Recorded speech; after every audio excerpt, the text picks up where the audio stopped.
Hi guys, मेरे YouTube channel में आपका हार्दिक स्वागत है। अगर आपने अभी तक चैनल को सब्सक्राइब ना किया हो तो देर किस बात की, जल्दी से चैनल को सब्सक्राइब कर लीजिए। उसके बाद बेल आइकन पर प्रेस कर दें और उसके बाद ऑल पर क्लिक कर दें ताकि आने वाले सभी नोटिफिकेशन आपको मिलते रहें। तो हम पढ़ रहे थे बायोलॉजिकल क्लासिफिकेशन। लास्ट लेक्चर में हमने स्टार्ट कर दिया था बायोलॉजिकल क्लासिफिकेशन चैप्टर। ठीक, तो इसमें जो 3 डोमेन सिस्टम के बारे में समझ रहे थे। चलिए 3 डोमेन को एक बार और देख लेते हैं, थोड़ा सा 3-4 लाइन है। तो इसमें जो है the 3 domain system has also been proposed that divides करता है द किंगडम मोनेरा को इनटू द 2 डोमेन। तो मोनेरा किंगडम था ना 5 में से पहला वाला, बीटेकर ने जो 5 किंगडम में बांटा था सभी ऑर्गेनिज्म, उनमें से जो पहला वाला था उसको 2 भागों में बांट दिया गया। 2 डोमेन यहाँ से बन गए। बाकी के बचे 4 प्रोटिस्टा, फंजाई, प्लांट, एनिमल, उनको चारों को एक डोमेन में रख दिया। तो इस तरीके टोटल डोमेन हो गए 3। ठीक है, इसको अच्छे से इसलिए बता रहा हूँ क्योंकि क्वेश्चन पूछे ऐसे डोमेन पूछा जाए तो 3 है। देखो वही कह रहा है, living the remaining eukaryotic kingdoms, मतलब 4 थे ना plural number, in the 3rd domain में, and there wise 6 kingdom classification. अब देखो किंगडम 6 कैसे बने। देखो 4 तो वो थे प्रोटिस्टा, फंजाई, प्लांट, एनिमल, और मोनेरा को 2 में बांट दिया गया। तो दरअसल वो 2 में जो बांटा गया उन दो को 2 डोमेन भी बोल सकते हो और उन 2 को 2 किंगडम भी बोल सकते हैं। ध्यान से समझना। लेकिन बाकी के 4 को अगर किंगडम के बेसिस पे देखा जाए तो 4 किंगडम बोलेंगे, डोमेन के बेसिस पे देखा जाए तो 1 डोमेन बोलेंगे। तो इस तरीके से डोमेन टोटल 3 हुए और किंगडम टोटल 6 हो गए। ठीक है, and there was 6 kingdom classification. You will learn about the system in detail at higher classes में पढ़ेंगे, ये कहना चाह रहे हैं। अब देखो स्टार्ट करते हैं आगे। लेट्स आओ जो लुक देखते हैं at this 5 kingdom classification to understand, समझने के लिए दिस इश्यूज के क्या क्या मुद्दे उठे थे एंड कंसिडरेशन दैट इन्फ्लुएंस, जो कि प्रभावित करते हैं द क्लासिफिकेशन सिस्टम को। अर्लियर सबसे प्रारंभ में क्या था, earlier classification system included bacteria, blue green algae, fungi, mosses, ferns, gymnosperm and the angiosperm under plants. इन सबको सब किस में रख दिया गया, सबको प्लांट्स में रख दिया गया था। समझ रहे ना, सबको प्लांट्स में रख दिया गया था। ठीक है, कहने का मतलब पहले प्लांटी में एनिमलिया को छोड़कर एक तरीके से सब रख दिया गया, क्योंकि एनिमलिया को तो अलग से एनिमल किंगडम में रखा गया था। समझ लो। मोनेरा के खास दैट जैसे ब्लू ग्रीन एल्गी और बैक्टीरिया उठा लिए, एंड ब्रायोटेडो के खास मॉसेस एंड फर्न ले लिए। समझ रहे हैं, यही कहना चाह रहे हैं। ठीक है, ठीक।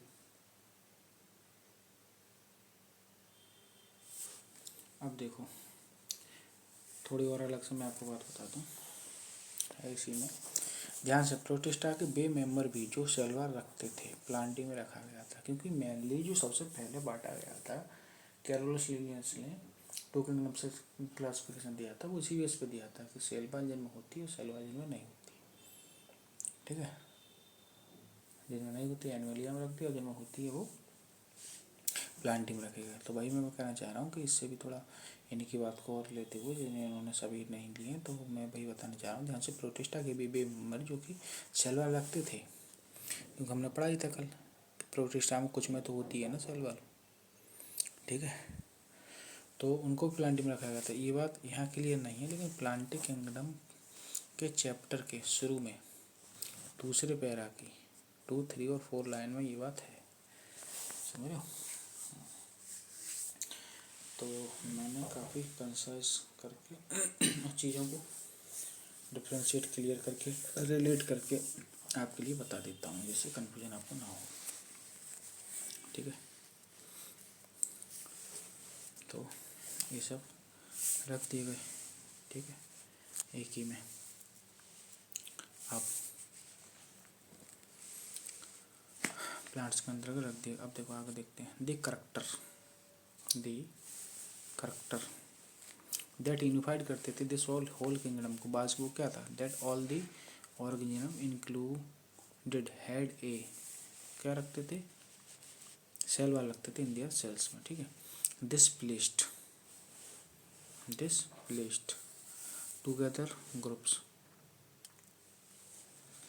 डिस्प्लेस्ड इसने रख दिया टुगेदर, उन ग्रुप को भी साथ में रख दिया, which widely differed in other characteristic. ये कह रहे हैं कि इस क्लासिफिकेशन सिस्टम ने मतलब उन ग्रुप को भी साथ में रख दिया था, विच वाइडली जो कि वाइडली रूप से डिफर करते हैं इन अदर कैरेक्टरिस्टिक में। It brought together the prokaryotic bacteria, इन्होंने जो है प्रोकैरियोटिक बैक्टीरिया को साथ में रख दिया, एंड द ब्लू ग्रेनाइट को, और ब्लू ग्रेनाइट में तो साइनो बैक्टीरिया को उसी में रख दिया, with other groups which were eukaryotic. मतलब ये कह रहे हैं इन्होंने ये भी नहीं सोचा कि भाई प्रोकैरियोट को और यूकैरियोट को अलग रखा जाए, उन्होंने प्रोकैरियोट को यूकैरियोट में रख दिया, ठीक है, ये कहना चाह रहे हैं, ठीक है। It also grouped together the unicellular organism and the multicellular organism, उन्होंने यूनिसेलुलर ऑर्गेनिज्म और मल्टीसेलुलर ऑर्गेनिज्म को भी एक ही में रख दिया, ठीक है। जैसे प्रोटिस्टा के ले लो जो सेल वाल रखते थे, ठीक है, या फिर मोनेरा के जो सेल वाल रखते थे, इन्होंने तो ये सोचा, लेकिन वही सेल वाल रखते थे लेकिन वो थे तो यूनिसेलुलर ना, और उन्होंने प्लांटी वाले सब मल्टीसेलुलर हो तो उनके साथ रख दिया। तो ना इन्होंने यूनिसेलुलर मल्टीसेलुलर की भी डिफरेंस किया, ना इन्होंने यूकैरियोट प्रोकैरियोट के बीच किया, उन्होंने तो मेन मकसद बस ये था कि भाई जिनमें सेल वाल होती हैं वो प्लांटी में रख दिया, जिनमें सेल वाल नहीं होती वो एनिमलियम, बात खत्म। टू किंगडम वाली बात चल रही है, ठीक है। वंस से फॉर एग्जाम्पल, जैसे इन्होंने एग्जाम्पल लेकर बताया, जैसे Chlamydomonas and spirogyra were placed together under algae, algae के अंतर्गत रखे गए, ठीक है, क्लेमाइडोमोनास और स्पायरोगायरा, ठीक है, अंडर एल्गी। बस ये देख लिया कि सेल वाल होती है, लेकिन क्या क्लेमाइडोमोनास तो यूनिसेलुलर होता है ना, तो यही बात, ठीक है। The classification did not differentiate between the heterotrophic, और तीसरी बात ये क्लासिफिकेशन टू किंगडम क्लासिफिकेशन इस बात के बाद बीच भी डिफरेंशिएट नहीं कर पाया कि बिटवीन हेटेरोट्रॉपिक ग्रुप फंजाई कि जो खुद खाना नहीं बना पाते थे fungi, and the autotrophic green plants, लोग इनको एक में रख दिया क्योंकि सेल वाल, इन्होंने कहा कि बस सेल वाल, क्योंकि इनका मेन मकसद तो बस सेल वाल के बेसिस पे था, लेकिन इन्होंने ये नहीं ध्यान दिया कि भाई कहाँ हेटेरोट्रॉपिक है, कहाँ ऑटोट्रॉपिक वाले पेड़ पौधे खाना खुद बना लेते हैं, उनको एक में रख दिया, सब पैंटी में रख दिया सब कुछ। दो यद्यपि they also showed characteristic difference, अच्छे खासे करेक्टरिस्टिक डिफरेंस रखता है इन देयर वास कंपोजिशन में। आज आप जानते ही है ना कि काइटिन और पॉलीसेकेराइड के सेल वाल होती है फंजाई में, और जो है प्लांट की मेनली सेलुलोज की बनी हुई होती है, ठीक। द फंजाई हेड काइटिन, वही बोल रहे हैं, the fungi had chitin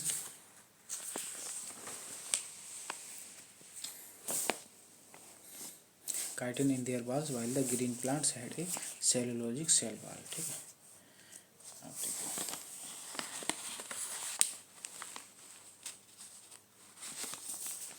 when such characteristic, जब इस प्रकार के कैरेक्टरिस्टिक पर कंसीडर किए गए तो द फंजाई वर प्लेस्ड रखा गया इन ए सेपरेट किंगडम, जब इस प्रकार देखा गया तो बाद में सेपरेट किंगडम में रखा गया, इसको बोला गया किंगडम फंजाई, ठीक है। एक मिनट देखो, ये थोड़ा सा आप एक्स्ट्रा पॉइंट अगर देखना चाहें तो अभी बता रहा हूँ एक चीज़,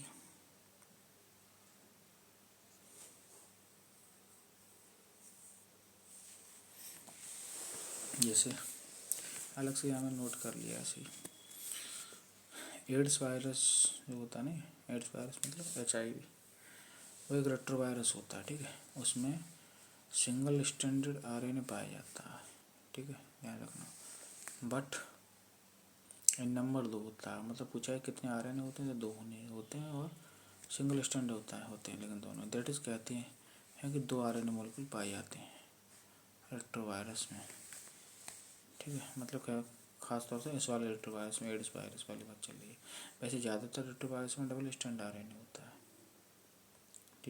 ठीक है। बताया था मैंने एक आपको पूरा सब कुछ मेरे का सभी लेक्चर अगर आप देखोगे तो उसमें है। चलिए ठीक है, ये जो है आगे देखते हैं। बाकी यहाँ का जो पॉइंट है वो बाद में देखते हैं।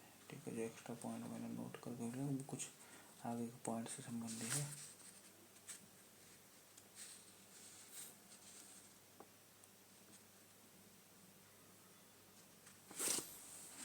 ये अभी से संबंधित है, ये देखिए 5 किंगडम क्लासिफिकेशन के डिफरेंट लक्षणों के जो कंपैरेटिव या कह सकते हैं जो कंपैरेटिव अकाउंट, तो टेबल वाले 5 बताए गए हैं। ठीक है, कंपैरेटिव अकाउंट पूछा जाए तब ये टेबल वाले ही 5 हैं। ठीक है, ठीक है, comparative account different characteristic comparative account पूछे हैं, चाहे 5 किंगडम क्लासिफिकेशन सिस्टम के लक्षण पूछे हैं। देखो ये मैं बताना चाह रहा हूँ, जो कल मैंने बताया table 2.1 gives comparative account of different characteristic of the 5 kingdom. Simple सी बात है, तो कैरेक्टरिस्टिक है ना। कंपैरेटिव अकाउंट तो जो अंतर किया गया तो मतलब वो टेबल वाले हैं। ठीक है, सिंपल सी कोई दिक्कत है, जैसे कल मैंने बताया नहीं था लेकिन आगे बता दिया। ठीक है, अब देखो आगे देखते हैं।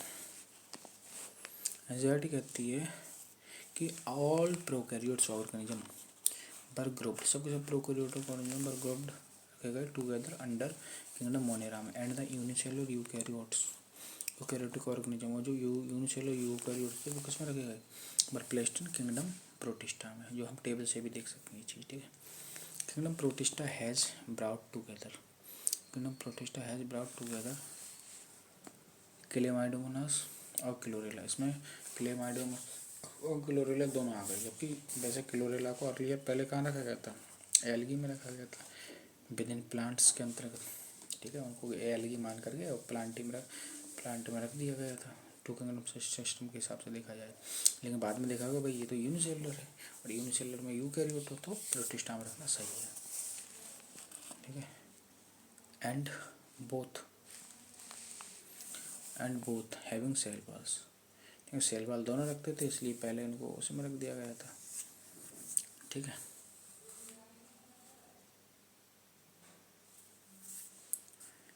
समझ रहे हो।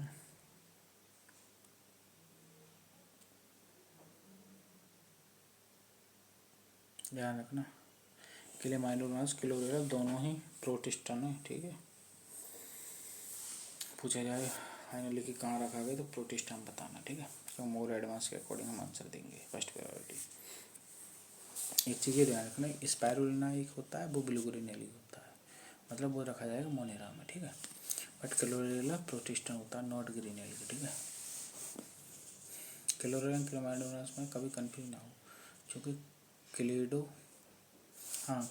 क्लोरोफोरा में कभी कंफ्यूजन ना हो, चूँकि क्लोरोफोरा को एलिग नाम से एंगलमैन ने फोटोसिंथेसिस एक्सपेरिमेंट में यूज़ किया था। ये रिफ्लेक्स में रहता है, ये मतलब मेरे रिफ्लेक्स में रहता है तो आपको भी रिफ्लेक्स में आ जाएगा, क्योंकि वहाँ मैंने ट्रिक इस हिसाब से बताइए फोटोसिंथेसिस वगैरह पढ़ाऊँगा तो। ठीक है,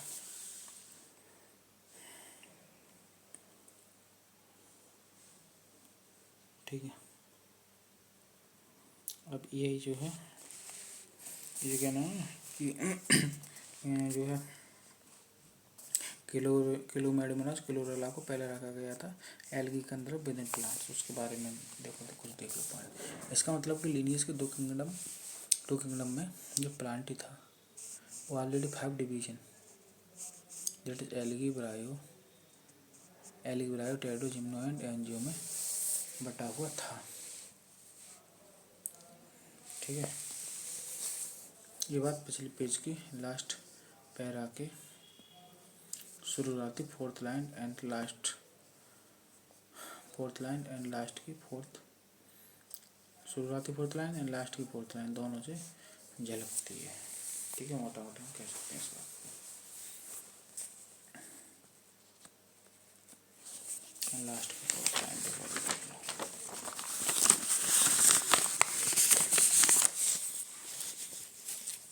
देखो ये लास्ट की 4 लाइन देखो, से for example chlamydomonas and spirogyra वगैरह are placed together under algae. साफ साफ एल्गी नाम का वर्ड यूज़ कर रहा है ना, इसका मतलब पहले भी एल्गी के अंतर्गत रख दिया गया था। ठीक है, और यहाँ भी देखो, यहाँ सब बोला गया फंजाई मासेस फाउंड जिम्नोस्पर्म से सब पता चलती है। ठीक है, आप काफ़ी डिटेल में देख लिया, अब आगे देखते हैं। ठीक है, यहाँ तक हो गया। अभी कह रहे हैं कि इनको जो सेलवार रखने वाले हैं क्लेमाइडोमोनास क्लोरेला को किन के साथ रखा गया, विद पैरामीशियम एंड अमीबा के साथ। विच वर अर्लियर प्लेस्ड। अब पैरामीशियम अमीबा को पहले कहाँ रख दिया गया था, इनको रख दिया गया था एनिमल किंगडम में, क्योंकि इनको सेलवार नहीं होती है। ये कहना ये चाह रहे हैं कुल मिलाकर के 2-3 लाइनों का पूरा इतने बड़े स्टेटमेंट का मतलब ये कहना चाह रहे हैं कि क्लेमाइडोमोनास और क्लोरेला जिनमें की सेलवाल होती थी, इनको पहले प्लांटी में रखा गया, उनको अब पैरामीशियम या अमीबा के साथ रख दिया गया, जिसमें पैरामीशियम और अमीबा को भी पहले एनिमलिया में रखा गया था।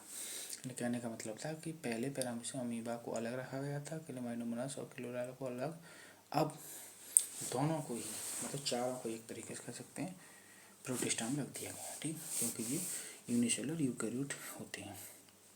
It has put together organism, इसमें उस ऑर्गेनिज्म को साथ में रख दिया गया था, which in earlier classification but placed in different kingdom. भाई कहने की बात चली, भाई मैं बता रहा था हैपन बिकॉज क्यों हुआ ऐसा, because the criteria of the classification change, क्योंकि क्राइटेरिया ही तो चेंज हो गया भाई।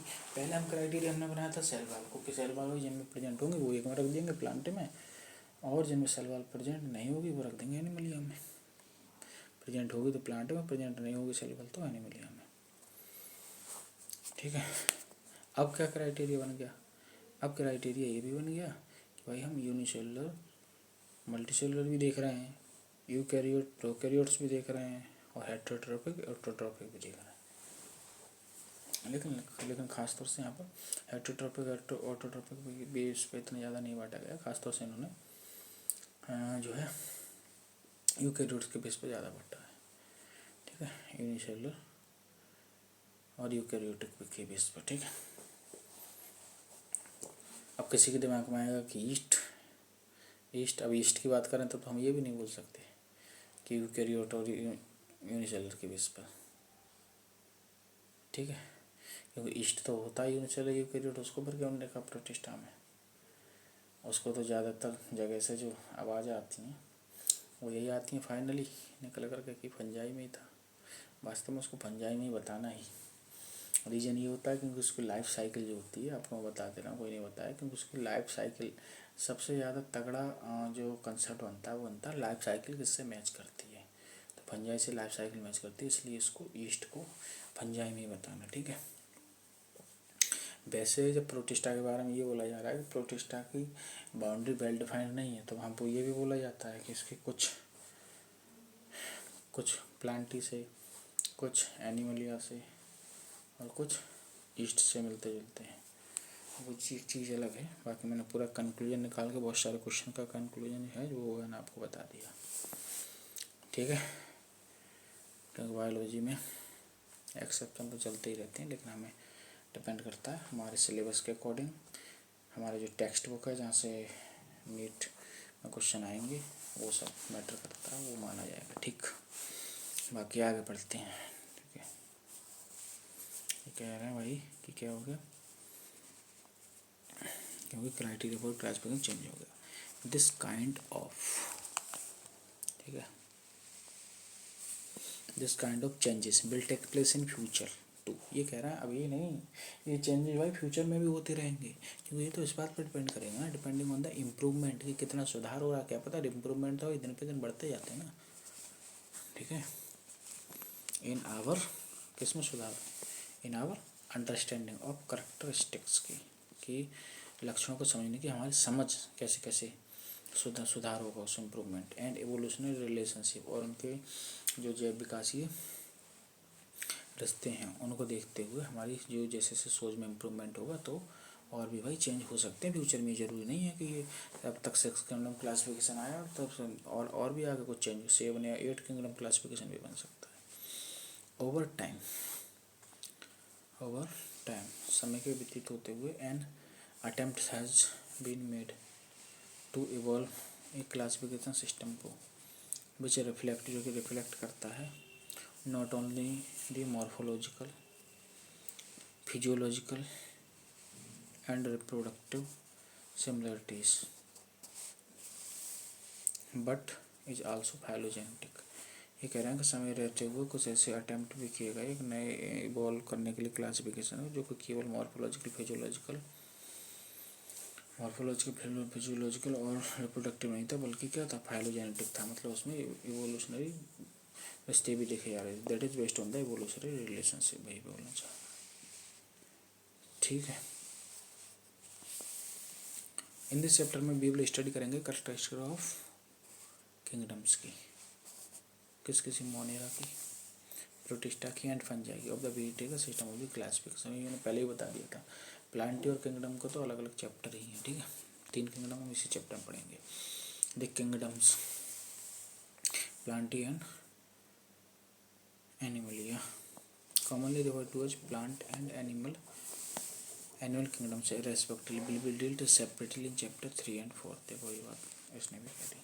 अब देखो, अब डिटेल में स्टार्ट करते हैं। Kingdom Monera, bacteria are the sole member of the kingdom Monera. Kingdom Monera के जो सोल मेंबर है ना, सोल मेंबर है वो कौन है? बैक्टीरिया, ये ध्यान रखना, ठीक है। ठीक, they are the most abundant microorganism. पूछा है मोस्ट अबंडेंट माइक्रोऑर्गेनिज्म कौन से होते हैं, तो बैक्टीरिया होते हैं, ध्यान रखना। फंजाई मत बताना। मोस्ट अबंडेंट माइक्रोऑर्गेनिज्म पूछा गया तो बैक्टीरिया बताना। दूसरी बात, बैक्टीरिया कर ऑलमोस्ट एवरीवेयर, बैक्टीरिया लगभग हर जगह होते हैं। लेकिन अगर कॉस्मोपॉलिटन वर्ड देकर पूछा जाए, कॉस्मोपॉलिटन का मतलब सर्वव्यापी होता है, मतलब हर जगह, तो फंजाई को बताना। कॉस्मोपॉलिटन पूछा जाए तो मतलब सर्वव्यापी हर जगह, क्योंकि इसका मतलब है लगभग हर जगह, और फंजाई तो हर जगह ही होती है। ये लगभग हर जगह, फंजाई हर जगह, ध्यान रखना, ठीक है। सही है,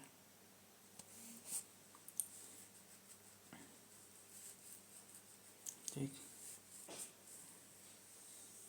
और देखो इसका मोस्ट सोल मेंबर का, अरे जब बैक्टीरिया मोस्ट अबंडेंट हो गए तो मोनेरा तो मोस्ट अबंडेंट हो ही जाएंगे ना, ठीक है।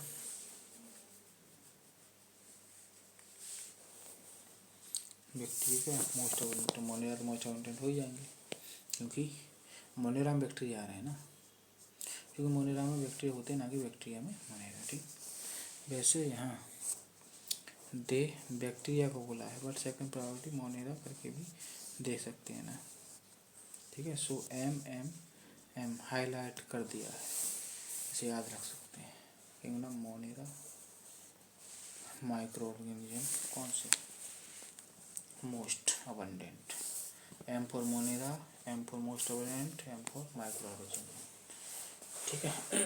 लेकिन उसमें बैक्टीरिया को प्रायोरिटी फर्स्ट देना, मोनेरा को सेकंड प्रायोरिटी बताना, क्योंकि बैक्टीरिया में भी मोनेरा है ना। हाँ, बैक्टीरिया के होने की वजह से कह सकते हैं कि किंगडम मोनेरा में मोस्ट अबंडेंट माइक्रोऑर्गेनिज्म पाए जाते हैं, ठीक है। क्योंकि होते तो बैक्टीरिया की वजह से ही तो बोल रहे हैं कि मोनेरा में मोस्ट अबंडेंट माइक्रोऑर्गेनिज्म पाए जाते हैं, क्योंकि बैक्टीरिया की बात चल रही है, ठीक है। तो बैक्टीरिया को फर्स्ट प्रायोरिटी दे रहे हैं, किंगडम मोनेरा को सेकंड, सिंपली। ये सब क्वेश्चन के कंक्लूजन होते हैं, वो सब जो लिखे होते हैं इधर उधर मेरे एनसीईआरटी से रिलेटेड बड़े बड़े स्टेटमेंट, इस अच्छी से अच्छी बुक से जो एनसीईआरटी का एकदम से पूरा पोस्टमार्टम कर देती है एनसीईआरटी लाइंस का, वहाँ के कंक्लूजन है ये सब। इन्हें मैं कंफ्यूज कर सकता ज़्यादा से ज़्यादा, पूरी पॉसिबिलिटी मैंने आपको बताई दी है। अब देखो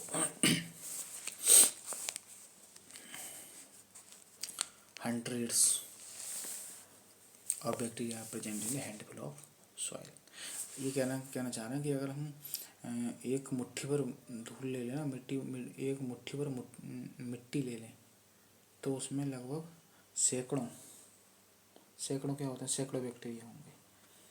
ठीक है, आप कैसे ध्यान रख सकते हैं, 100 को हैंडफुल से करेक्ट कर ले तो ऐसे कर सकते हैं कि हंड को हंड पढ़ोगे तो हंड को भी हंड पढ़ो। कहने का मतलब है जैसे 100 में इसको हंड करके तो पढ़ रहे हैं, तभी तो 100 थोड़ी बोलते हैं, 100 बोलते हैं ना। ऐसे इसको भी उसी हिसाब से पढ़ लो, हैंड को भी ऐसे ही बोल दो 100 तो 100, हंड को भी 100 पढ़ दो।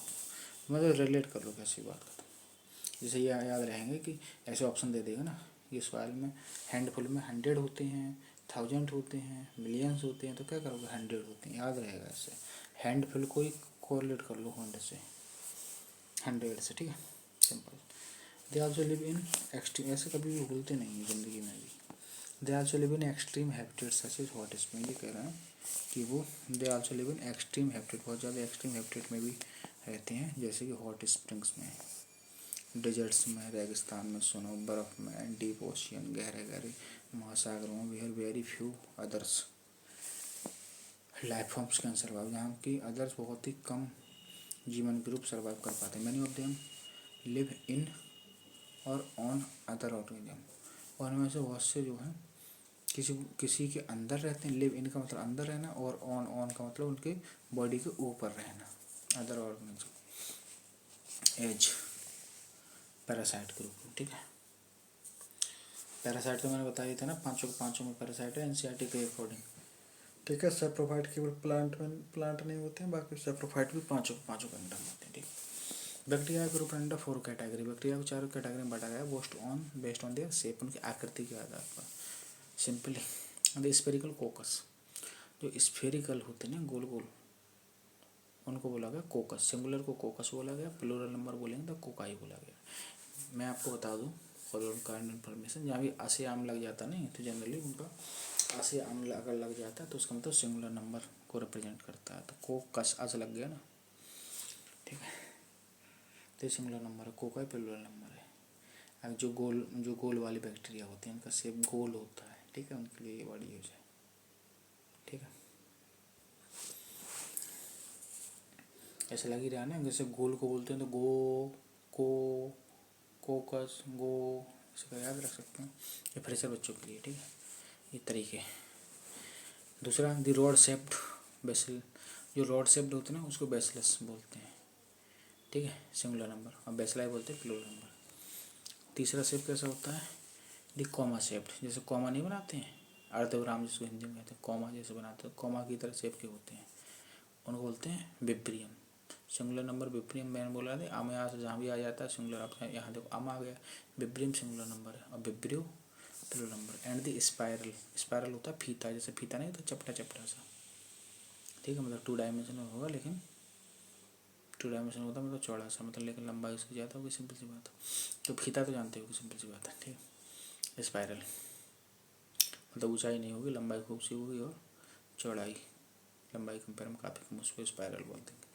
तो सिंगुलर नंबर स्पायरल, ठीक है, स्पायरल तो सिंबल इसी शब्द से आ गया, स्पायरल याद भी रहेगा इससे। ठीक है, तो प्लूरल नंबर स्पायरेला। ठीक है, तो देखो ये फिगर में दिखाएगा ऐसे भी, बैक्टीरिया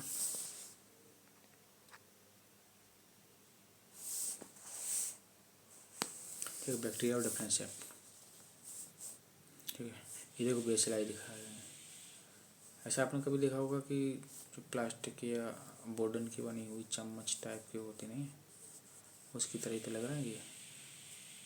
अब देखो अलग से ऐसे लिखा है तो बेसलाई, ध्यान रखना, ये जब लेबलिंग करने को आना जाएगा तो बहुत इम्पोर्टेंट है। दरअसल किसी समझ में नहीं आएगा कि ये क्या है, स्पोर, ये स्पोर, लेकिन ऐसा करके एनसीईआरटी कर रही है, तो ऐसे करके आप ऐसा करके अगर ना इंडिकेट करके पूछ लिया है तो ये स्पोर दिखाया जा रहा है। ठीक है, याद दिमाग में लगाना अपना, क्यों यही माना जाएगा। देखो ये फीता की तरह हो गए स्पायरल, इसके फ्लाजेलम निकले हुए, फ्लाजेला निकले हुए, एक फ्लाजेला दिखाएगा तो उसको फ्लाजेलम बोल दिया गया, एक पे ही तो लेबलिंग करी जा रही है। अब देखो ये कॉमा है ना, कॉमा ऐसे ही तो लगाते हैं यार अपने, ऐसे करके ऐसे करके ऐसे करके, दरअसल ये वाला लगाते हैं ऐसे, तो सब कॉमा से, ठीक है, बेपेरियो हो गया। ठीक है, दो एकदम दी बैक्टीरिया दो जो बैक्टीरियल स्ट्रक्चर होती है वेरी सिंपल। ये कह रहे हैं कि बैक्टीरिया की स्ट्रक्चर तो बहुत ही सिंपल होती है, they are very complex in behaviour. ये ध्यान रखना, बिहेवियर में और कॉम्प्लेक्स होते हैं, सिंपल स्ट्रक्चर ही तो होती है, ये ध्यान रखना। स्टेटमेंट है बैक्टीरिया के लिए। Compare to many other organism, ये कह रहे हैं दूसरे अदर ऑर्गेनिज्म से अगर तुलना करें तो बैक्टीरिया एज ए ग्रुप, अगर ग्रुप के रूप में बैक्टीरिया को देखा जाए ना, तो show the most extensive biology metabolic diversity. मतलब मेटाबॉलिज्म में जितने प्रकार की मेटाबॉलिज्म बैक्टीरिया में दिखाई दी जाती हैं, उतने प्रकार की मेटाबॉलिज्म और कहीं देखने को नहीं मिलती हैं। डाइवर्सिटी का मतलब होता है विविधता, मेटाबॉलिक डाइवर्सिटी मतलब मेटाबॉलिक कितनी प्रकार की पाई जा रही हैं। मोस्ट एक्सटेंसिव या देखने को मिले, इसका मतलब है कि मेटाबॉलिज्म सबसे ज़्यादा प्रकार की कहाँ पाई जाती हैं, एज ए ग्रुप के बैक्टीरिया में, ध्यान रखना। जबकि मॉर्फोलॉजी एंड हैबिटेट में ग्रेट डाइवर्सिटी पूछा जाए तो फंजाई बताना, मॉर्फोलॉजी और हैबिटेट में, ठीक है। ये मैं आगे से रिलेट करके मैंने लिखा है। अब देखो इसको कंसेप्चुअली लॉजिकली ध्यान में रख सकते हो, क्योंकि सिंपल सी बात है, बैक्टीरिया की तो स्ट्रक्चर दैट इज मॉर्फोलॉजी तो सिंपल ही होगी ना, क्योंकि मॉर्फोलॉजी का मतलब सिंपल, तो वो तो पहले बोल दिया स्ट्रक्चर तो सिंपल ही है भाई। तो यहाँ पर मॉर्फोलॉजी में थोड़ी कोई बहुत ज़्यादा वेरिएशन होंगे, वो फंजाई में ज़्यादा होंगे। हाँ, मेटाबॉलिक डाइवर्सिटी इन्हीं की ज़्यादा होती है बैक्टीरिया की।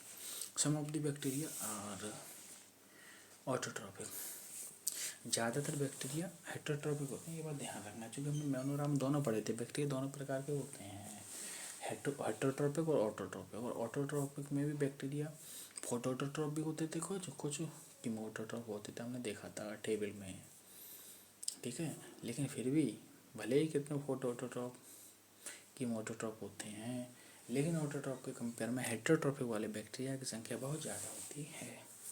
आगे बताया जाएगा। यहाँ से हमें उसे हिंट मिल गया, क्योंकि जब उसने बोल दिया कि some of the bacteria are autotrophic, की ऑटोट्रॉपिक तो कम ही होते हैं, इसका मतलब ऑब्वियसली ये दो ही तो प्रकार हैं, ऑटोट्रॉपिक और हेटरोट्रॉपिक। तो ऑटोट्रॉपिक कम है तो ऑटोट्रॉपिक ज़्यादा हो गया। आगे देखो साफ साफ लिख भी देगा, that is this synthesise their own food from inorganic substance से अपना फूड बनाते हैं। दे में भी फोटोसिंथेटिक ऑटोट्रॉपिक हो सकते हो, कीमोसिंथेटिक ऑटोट्रॉपिक हो सकते हैं, हमने टेबल में भी देखा। The vast majority of the bacteria are heterotrophs, बता दिया। That is they depend on others organism और on dead organism matter for food. Heterotroph तो सभी है, बस खुद खाना ना बनाए, कैसे भी खाएं, चाहे मरी हुई लाश से खाएं, चाहे जिंदा बॉडी पे खाएं, बस खुद ना बनाएं खाना, बस सिंपल से बात है, हेटरोट्रॉपिक ही बोले। ये देखो एक एक्स्ट्रा पॉइंट हल्का सा देख लो। रॉबर्ट सी गैलो एंड क्वार्कस के द्वारा सबसे पहला ह्यूमन रेट्रोवायरस खोजा गया था। सबसे पहला ह्यूमन रेट्रोवायरस रॉबर्ट सी गैलो एंड क्वार्कस, ऐसे ध्यान रखना चाहो तो रख लो, वैसे तो पूछा नहीं जाएगा, मैंने पॉइंट कहीं कहीं लिख दिया बस ऐसे। बैक्टीरिया फंजाई से भी बड़े वाले हेटरोट्रॉप होते हैं, ये ध्यान रखना, मतलब छोटा बम बड़ा धमाका, ठीक है। छोटा बम बड़ा धमाका, वो मेरा मतलब ये है कि बैक्टीरिया तो यूनिसेलुलर होते हैं ना, और फंजाई यूजली मल्टी सेलुलर होते हैं, तो इसलिए बैक्टीरिया को मैं एक छोटा मान के चलता। कहते नहीं अगर कोई छोटा बच्चा है वह बहुत बड़ा कारनामा कर देता है तो कहते हैं छोटा बम बड़ा धमाका, तो वैसे इससे याद कर लिया इस बात से। अब हेटरोट्रॉप में भी पूछा जाए कि बड़े वाले हेटरोट्रॉप कौन होते हैं, बड़े वाले का मतलब कि ज़्यादा बड़ी संख्या में, उस हिसाब से तो बैक्टीरिया फंजाई से भी ज़्यादा प्रायोरिटी दी जाएगी, ठीक है। आर्की बैक्टीरिया, देखो बैक्टीरिया दो प्रकार के होते हैं, आर्की बैक्टीरिया और यू बैक्टीरिया, ठीक है। आर्की बैक्टीरिया ही पहले आए थे इवोल्यूशन के समय, उनका नाम ही बता रहा, आर्की मीन्स होता है वैसे भी प्राचीन टाइप के बैक्टीरिया, ठीक है। दिस बैक्टीरिया स्पेशल होते हैं since they live in some of the most harsh habitat, वो बहुत ही ज़्यादा डिफरेंट मतलब विकट परिस्थितियों में भी रहते हैं, मतलब कठिनाई वाली परिस्थितियों में, जैसे such as extremely salty area, जैसे कोई ऐसे क्षेत्र हैं जहाँ की बहुत ही ज़्यादा नमक ही नमक है, हेलोफाइल्स होते हैं। फाइल्स मतलब प्यार करने वाले, हेलो मीन्स सॉल्ट, सॉल्ट को प्यार करने वाले का क्या मतलब है कि वो सॉल्ट में रहना पसंद करते हैं। हॉट स्प्रिंग्स में होते हैं, थर्मो एसिडोफिल्स बोलते हैं इसको, ठीक है। थर्मो मीन्स बताया जा रहा है, थर्मो मीन्स टेम्परेचर होता है, ठीक है। एसिडोफिल्स होते हैं तीसरे प्रकार के मार्सी एरिया दलदली एरियाज में होते हैं, जैसे मैथेनोजन। मैथेनो मीन्स मैथेन, जन्स माने प्रोड्यूस करने वाले, मैथेन प्रोड्यूस करने वाले होते हैं मार्सी एरियाज में। Archaebacteria differ from other bacteria किस बात में अंतर करते हैं? In having a different cell wall structure. Archaebacteria की सेल वॉल स्ट्रक्चर बहुत ही डिफरेंट होती है। डिफरेंट इन द सेंस कह सकते हैं कि ये ज़्यादा मजबूत होती है। खुद ही सोचो यार, इतनी इतनी कठिन परिस्थितियों में रह रहे हैं तो सेल वाल मजबूत नहीं होगी तो ऐसे थोड़ी रह लेंगे। एंड दिस फीचर वही बोल रहा है, देखो इसे रिस्पॉन्सिबल होता है for the survival in extreme condition में। जीने के लिए यही फीचर तो ये रिस्पॉन्सिबल होता है, समझ रहे हो। Methanogens are present in the gut of several ruminant animals. बहुत से रूमिनेंट एनिमल जो होते हैं, रूमिनेंट एनिमल का मतलब होता है, ठीक है, तो रूमिनेंट एनिमल्स में भी मैथेन का होता है, रूमिनेंट एनिमल के अंदर होते हैं, ठीक है। अब आगे जो है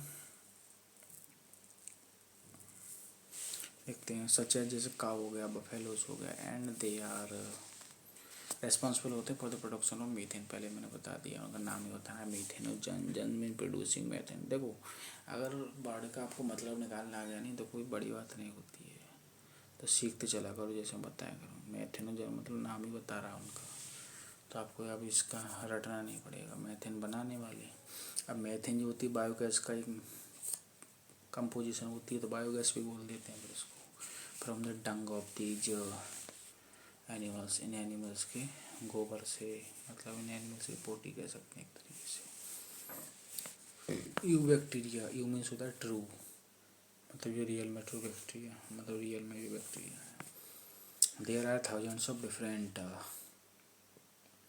यू बैक्टीरिया और ट्रू बैक्टीरिया, वही वो देखो बोल दिया, हजारों हैं true bacteria. Eubacteria they are characterised by the presence rigid cell wall होती है एंड एक मोटाइल, और यदि अगर वो मोटाइल हुए, दो प्रकार के बैक्टीरिया होते हैं, चलने वाले ना चलने वाले। अगर वो मोटाइल हुए तो एक फ्लैजेलम भी होगा, ठीक है, मतलब कम से कम एक फ्लैजेलम होगा, ऐसे कह सकते हैं।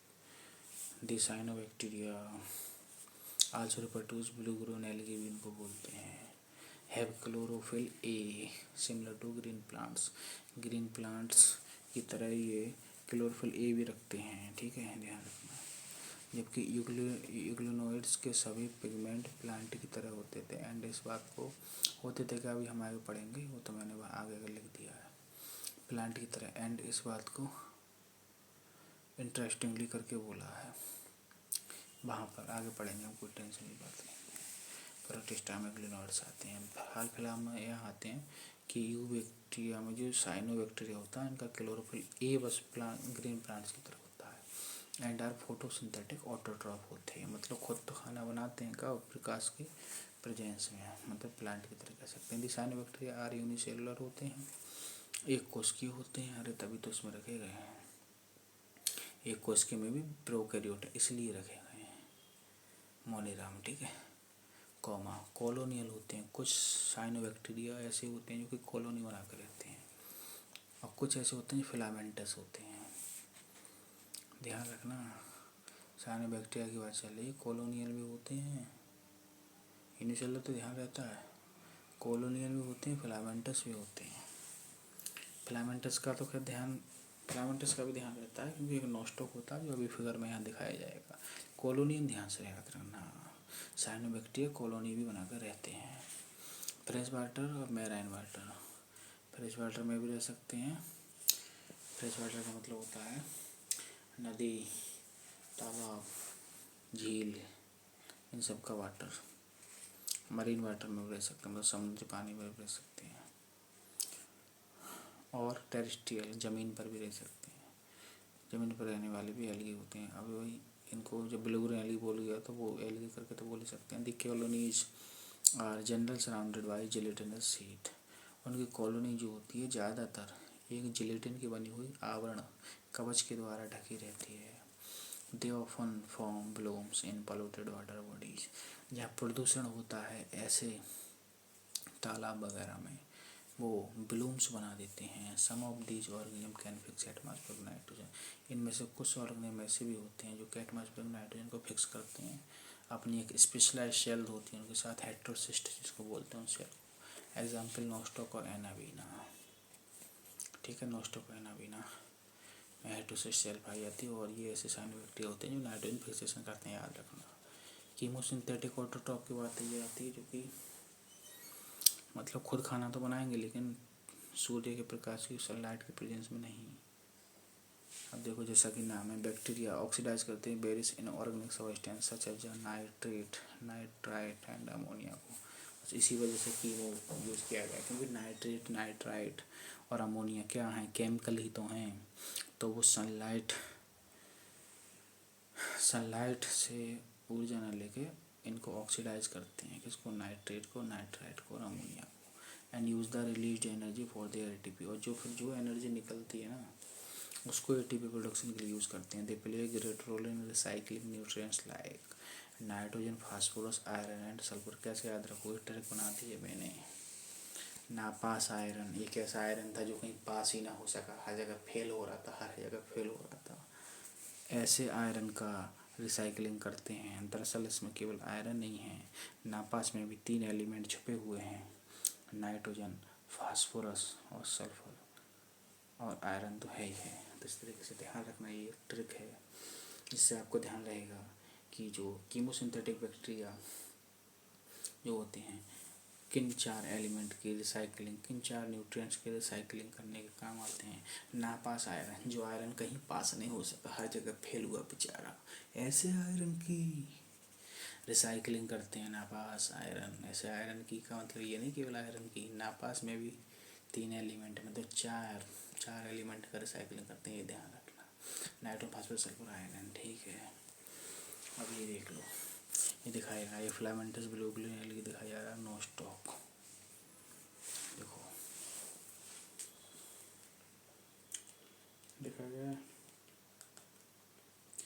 देखो ये फिलामेंटस ग्लोबुलर एलगी नोस्टॉक दिखाया गया, ये ध्यान रखना। देखो जैसा कि कहा गया है कि जिसमें नाइट्रोजन फिक्सेशन होता है। देखो हेटेरोसिस्ट सेल दिखाई गई अंदर की तरफ, ये देखो बाहर की तरफ कवच की बात की गई थी, वही देखो म्यूसिलीज का शीथ, ये जिलेटिन की बनी हुई है, ये ज़्यादातर ग्लोबुलर एलगी में होती है। ठीक है, म्यूसिलेशनस शीथ तो ज़्यादातर ग्लोबुलर एलगी में होती है, समझ रहे हो। ठीक है, क्योंकि जनरली सराउंडेड बाय लिखा है ना, तो ज़्यादातर ग्लोबुलर एलगी में होगी। ठीक है, जिलेटिनस शीथ। जबकि हेटेरोसिस्ट की बात की जा रही थी, तो हेटेरोसिस्ट सम ऑफ दीज, ये केवल कुछ में होती है हेटेरोसिस्ट। ठीक है, तो नोस्टॉक तो म्यूसिलेजिनस के ज़्यादातर के एग्जाम्पल में और हेटेरोसिस्ट के कम एग्जाम्पल में आ गया, इसलिए इसमें दोनों ही चीज़ें हैं, हेटेरोसिस्ट और म्यूसिलेजिनस शीथ। ठीक है, बाकी जो है इसके बाद हेटेरोट्रॉपिक बैक्टीरिया हैं, लेकिन उसको अगले नेक्स्ट लेक्चर में पढ़ते हैं। ठीक है, ताकि वीडियो अच्छी लगी तो वीडियो को लाइक करें, कमेंट करें, शेयर करें ज़्यादा से ज़्यादा फ्रेंड के साथ, ताकि सभी को वीडियो का फ़ायदा मिल सके। वीडियो देखने के लिए बहुत बहुत धन्यवाद, बने रहिए।